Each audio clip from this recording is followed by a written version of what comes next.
사순절 네 번째 주 설교 아버지의 아들을 놓아주소서라는 제목으로 하나님 말씀 나누도록 하겠습니다. 사순절 주일 네 번째를 맞이했네요. 오늘 우리 본문 속에서 어떻게 보면 인류 역사상 가장 기괴하고도 비극적인 선택의 장면을 우리가 목도하고 있습니다. 빌라도 총독 로마 총독 빌라도의 뜰 앞에 두 명의 남자가 서 있지요. 그런데 놀랍게도 두 사람의 이름은 똑같습니다. 당시 예수라고 하는 이름은 유대 사회에서 아주 흔한 이름이었습니다. 여호와는 구원이시다라고 라는 뜻을 가진 이 이름은 오늘의 철수와 영리와 같이 너무 시대가 오래됐나요? 어쨌든 굉장히 대중적인 이름 중에 하나였습니다. 그래서 마태복음의 어떤 사본들과 또 이 공동 번역 성서를 바라보면 이 바라바를 바라바라 하는 예수다라고 표기를 하고 있습니다. 아마 바라바도 이름이 예수였던 것 같아요. 더 흥미로운 점은 바라바라고 하는 이름의 뜻이죠. 여기서 바르라고 하는 것은 아들, 그리고 아바는 아버지를 뜻합니다. 즉 바라바는 아버지의 아들이라고 하는 뜻입니다. 자, 보십시오. 빌라도 앞에는 지금 두 명의 예수, 구원자라고 하는 이름을 가진 예수, 또 두 명의 아버지의 아들이 서 있습니다. 한 명은 강도요 밀란 군인 예수 바라바이고, 또 한 명은 하나님 아버지의 아들인 나사렛 예수 그리스도입니다. 군중들은 외쳐요. 바라바를 놓아주고 예수를 십자가에 못 박으시오. 그들은 왜 진짜 하나님의 아들을 버리고 강도인 아버지의 아들을 택하였을까요? 그리고 오늘 우리는 이 사순절에 어떤 예수를 우리의 마음의 보좌에 놓아달라고 외치고 있습니까?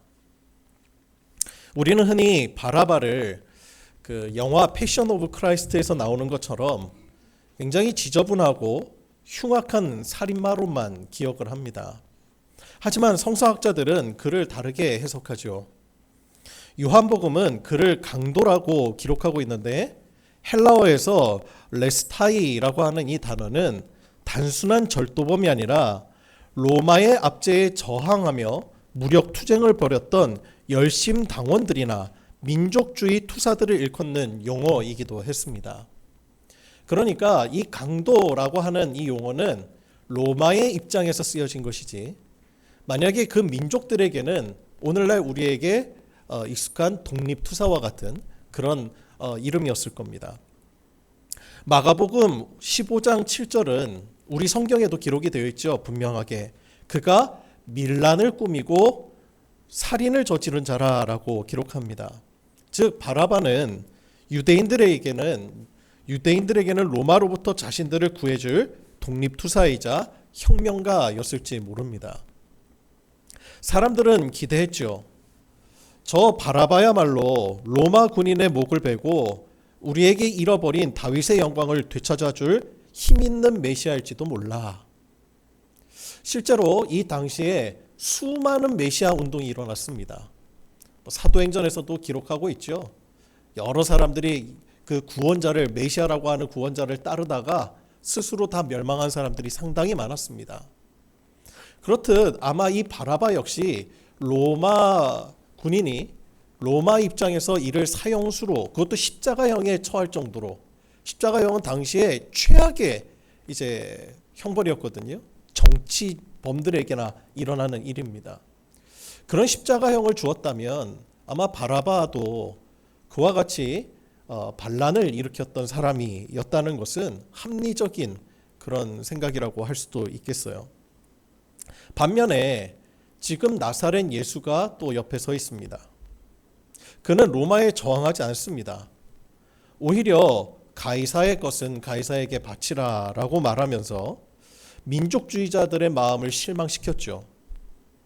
원수를 사랑하라고 하고 또 뺨을 맞으면 돌려대라고 합니다.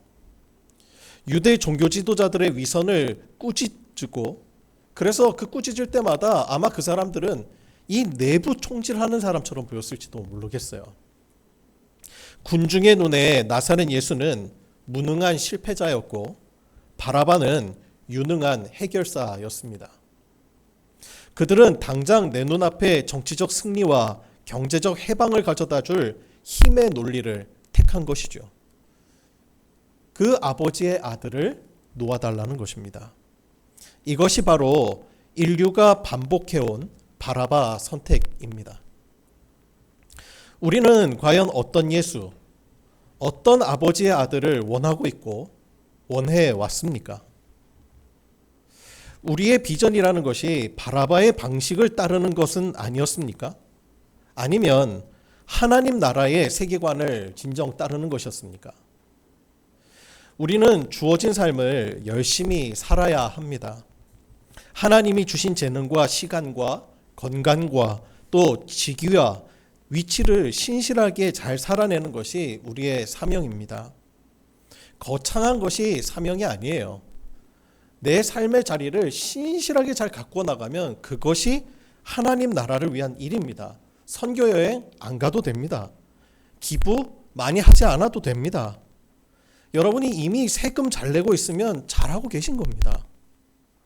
세상에는 기부 많이 하는데 현실에서 내 주위의 사람들을 홀대하고 아끼지 않고 사람을 도구로 삼고 내 이윤을 위해서 생명을 외면하고 양심을 저버리는 선택을 하며 산다면 그 기부는 또 다른 나의 커리어이고 시혜자인 자신의 영광을 위해서인 것이지 하나님과는 전혀 무관한 선행입니다.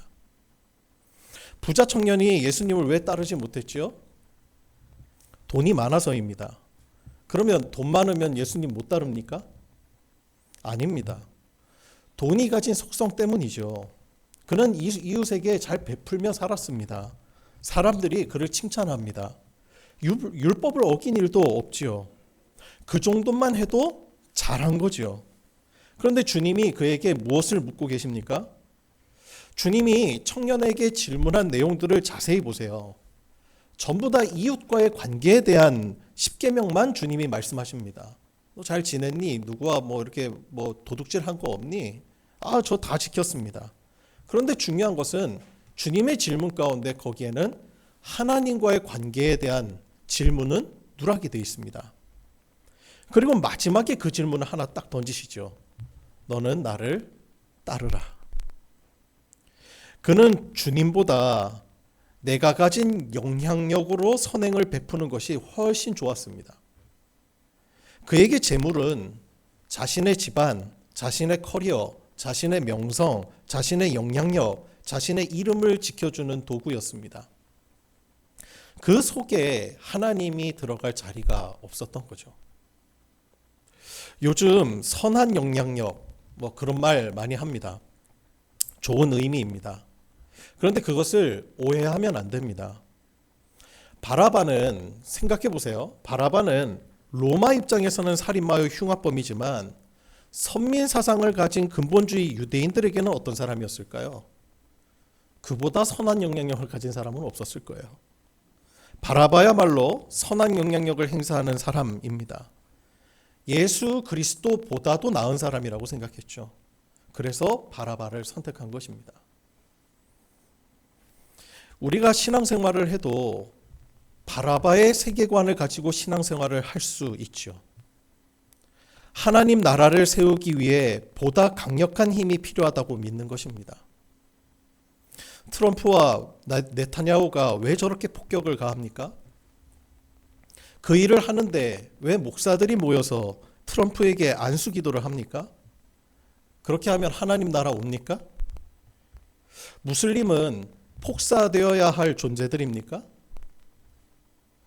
트럼프가 진짜 하나님 나라의 메시아입니까? 자기 지지율 하나 때문에 전 세계를 위기로 몰아넣고 있는 건 아닙니까? 그 속에 여러분들은 예수의 길이 보이십니까? 아니면 바라바가 보이진 않나요?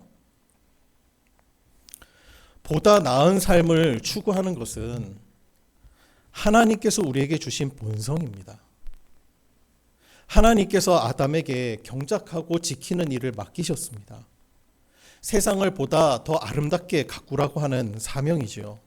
그래서 우리는요, 내 집, 내 가정, 내 주변 잘 가꾸는 것은 우리의 사명이자 비전입니다. 아파트 청약하는 것, 노후 준비를 위해서 투자하는 것, 뭐가 잘못입니까? 잘못 아닙니다. 가족을 잘 돌보고 보다 더 나은 환경을 조성해 주는 것이 죄입니까? 그렇지 않습니다. 오히려 전세금까지 빼서 교회 건축하는 곳에 갖다 바치는 게 죄입니다. 그걸 조장하는 교회와 목사는 더 큰 죄인이죠. 교회가 크면 누가 영광 받습니까? 하나님입니까? 아니던데요. 제가 삶이 굉장히 짧아서 그런지 모르지만 그 어떤 목사도 실제로는 그렇게 사는 사람을 제가 본 적이 없습니다. 정말 있다면 저에게 소개를 해주시면 좋겠어요. 더 나은 삶, 성취감을 갖는 것, 그게 왜 죄입니까? 아닙니다. 문제는 필요 이상의 욕심을 내는 탐욕이죠. 내가 가진 감정이 더 나은 삶을 위한 비전이냐, 아니면 이 감정이 탐욕이냐, 이걸 어떻게 구분할 수 있지요? 딱 하나 기준이면 돼요. 내 주변을 희생시키면서까지 하는 것. 내 주변을 또는 나 자신을 소진시키면서 그것을 품어내는 것은 탐욕입니다. 문제는 탐욕을 거룩한 사명으로 포장하는 거죠. 바라바의 세계관을 가지고 있으면서 내가 좀 더 높은 자리에 오르면, 기독교 TV에서 보니까 여전히 그런 내용들 나오더군요. 청년들을 위한 이렇게 강좌래요. 그리고 라고 해서 여러분이 사장님 되십시오. 열심히 해서 최고의 자리에 오르면 선하게 바꿀 수 있는 영향력이 더 커지니까 최선을 다해서 오르라고. 여러분, 이 맞는 얘기 같죠? 열심히 사는 거 당연한 겁니다. 근데 문제가 뭐죠? 그러면 지금의 순종은 작은 겁니까? 여러분 사장님 많지 않으실 거예요. 그럼 여러분들이 하나님 앞에 드리는 그 순종의 발걸음은 하나님 보시기에 작은 걸까요? 힘이 생기면 바뀔 것 같죠. 지금의 순종도 작게 여기면서 어떻게 크면 사람이 바뀌겠습니까? 그런 사람이 사장이 되면 작게 순종하는 사람이 얼마나 하찮게 보이겠습니까? 그러니 기독교 성공신화가 생기는 거죠. 그런 사람들만 TV에 나와서 간증시키는 거죠. 나사렛 예수는 무력하게 죽음을 받아들입니다. 힘이 없어서가 아닙니다. 폭력으로 세운 나라는 또 다른 폭력으로 무너지기 때문입니다. 칼로 흥한 자는 칼로 망한다는 것을 아셨기 때문이죠. 러시아의 대문호 도스토옙스키의 소설이죠. 카라마조프가의 형제들에는 대신문관 이야기가 나옵니다. 16세기 스페인에 예수님이 다시 나타나게 되세요. 그 교회의 수장인 대신문관은 예수님을 감옥에 가두어 버립니다. 그리고는 그 예수님에게 이렇게 이야기를 해요. 주님, 왜 다시 오셨습니까? 당신은 너무 약합니다. 사람들은 자유가 아니라 빵과 권력을 원합니다. 우리는 당신의 이름으로 권력을 잡았으니 다시는 방해하지 말고 떠나십시오. 여러분, 이것이 비극인 것입니다. 십자가는 인간의 잔인함과 폭력성을 낱낱이 보여주는 거울입니다. 우리가 십자가를 바라볼 때 고통스러운 이유는 그곳에 달린 예수의 아픔만 때문이 아닙니다. 그 예수를 매단 자들이 바로 우리라고 하는 사실. 우리가 바라바의 힘을 숭상하기 위해서 사랑의 원형을 죽였다는 그 사실 때문입니다. 오늘날 한국 교계 일부에서는 다시 바라바의 길을 가고자 하는 목소리가 커지고 있습니다. 소위 뉴라이트 운동이나 세대주의 종말론에 경도되어서 국가의 법과 제도를 기독교의 이름으로 장악해야 한다고 주장하죠. 정부 요직에 기독교인들이 들어가고 교회의 법이 국가를 다스리는 신정국가가 되어야 주님이 오신다고 그들은 믿습니다. 그러나 우리가 역사를 똑바로 보아야 합니다. 교회가 세속 권력을 쥐었을 때 복음은 가장 처참하게 타락했습니다. 중세 유럽을 한번 보세요. 교황이 국가를 전체를 다 다스리던 통치하던 시대였습니다. 그때 예수님이 오셨습니까? 아닙니다. 교황은 권력을 휘둘렀고 수많은 아내를 두었고 하나님의 이름으로 마녀 사냥을 일삼았습니다. 성경의 권위를 빌려 무고한 여인들을 화형대에 세웠지요. 그러면 우리 개신교는 다릅습니까? 개혁의 시대, 오늘날의 우리 그 장로교의 그 창시자죠. 종교개혁자 존 칼빈. 존 칼빈의 제네바 개혁은 어땠습니까? 그는 제네바를 거룩한 도시로 만들려고 했습니다. 거기에는 치리회라고 하는 종교경찰을 두어서 시민들의 복장, 언행, 심지어는 부부 관계까지도 감시했습니다. 그때 당시에 칼빈을 비방했다는 이유로 시의원 피에르 아모는 속옷 차림으로 참회 행진을 해야 했습니다. 결혼식에서 춤을 췄다고 감옥에 가두었습니다. 교리의 의문을 제기한 세르베투스는 화형을 시켜버렸죠. 칼빈이 통치하던 23년 동안 58명이 사형당했습니다. 매년 2명 이상이 거룩의 이름으로 죽어나간 것입니다. 시민들이 그것을 보고 과연 하나님의 통치라고 느꼈을까요? 아니면 숨막히는 독재라고 느꼈을까요? 권력을 탐하는 신앙은 반드시 타락합니다. 정치 권력자들에게 로비하여서 영향력을 가지려 했던 이단 사이비들과 무엇이 다르겠습니까? 이슬람 근본주의자들이 세운 신정국가 야욕과 무엇이 다를 수 있겠습니까?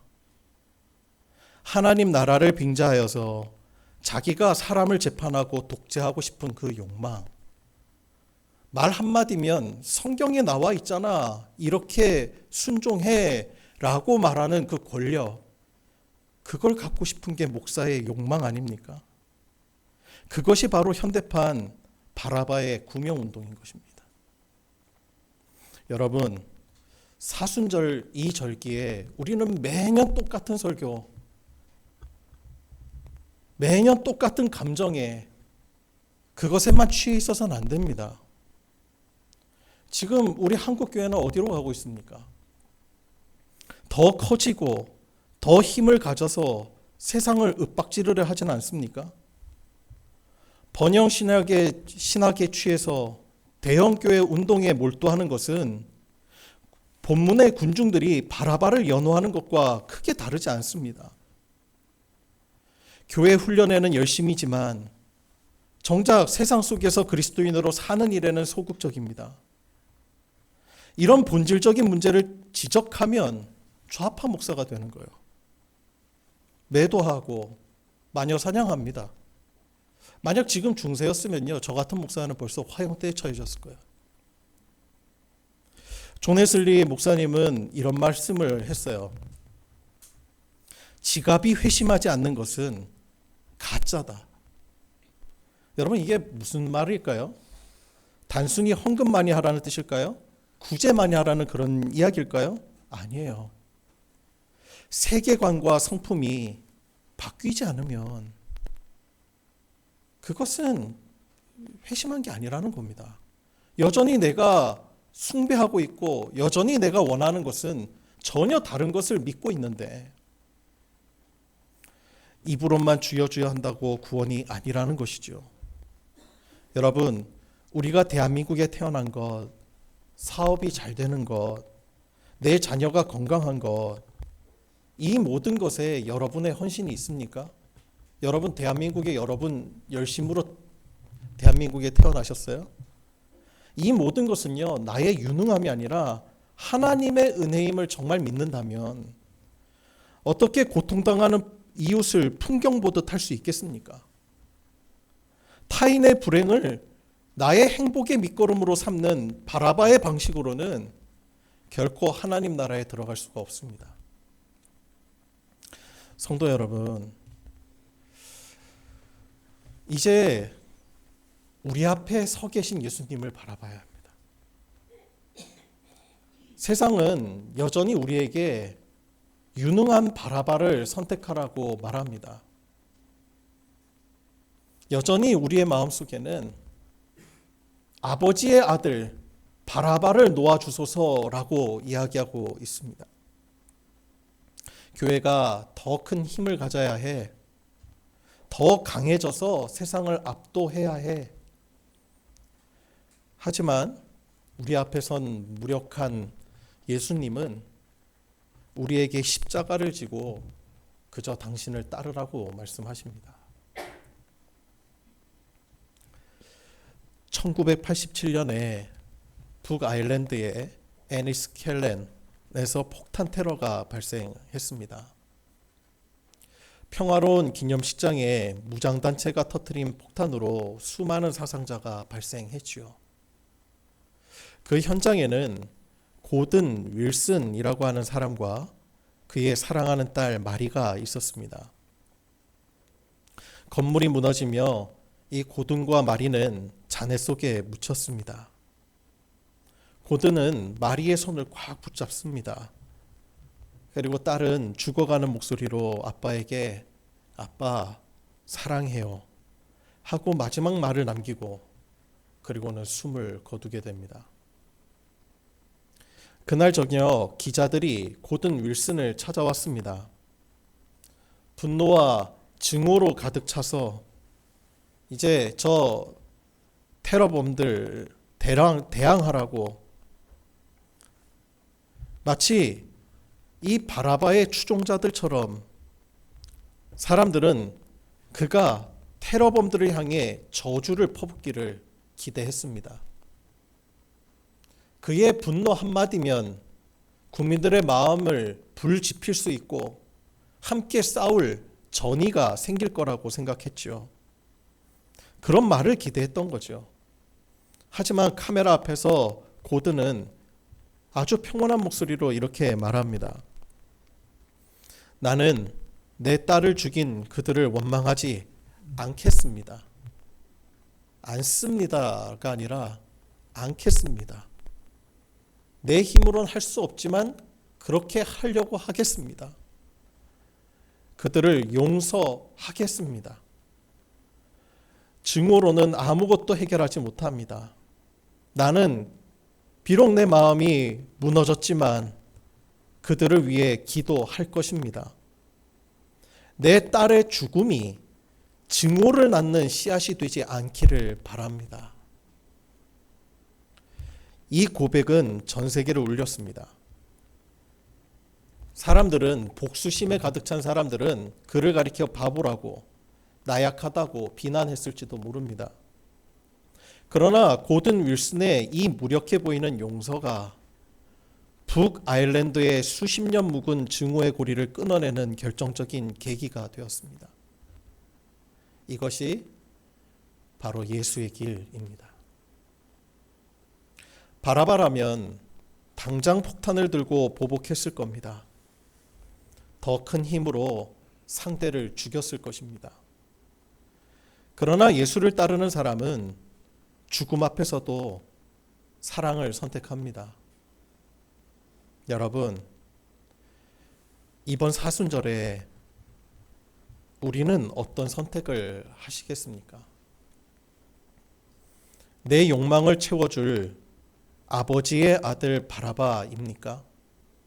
아니면 내 자아를 끊임없이 깨뜨려야 하고 나를 꺾어 버려야만 하는, 그래서 순종하기 너무 어려운 그 사랑을 가르치시는 하나님의 아들 예수입니까? 나는 이제 바라바를 놓아주기를 거절합니다. 나는 내 안의 권력욕과 이기심을 십자가에 못 박고 오직 나사렛 예수 그분의 사랑의 길을 걷겠습니다. 바로 이 결단이 저와 여러분의 진실한 고백이 되기를 소망합니다. 이 고백으로 다시 한번 서는 한국교회, 그리고 한 신앙인으로서의 하나님 앞에서의 나,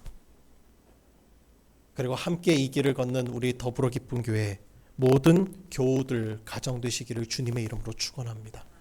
기도하겠습니다.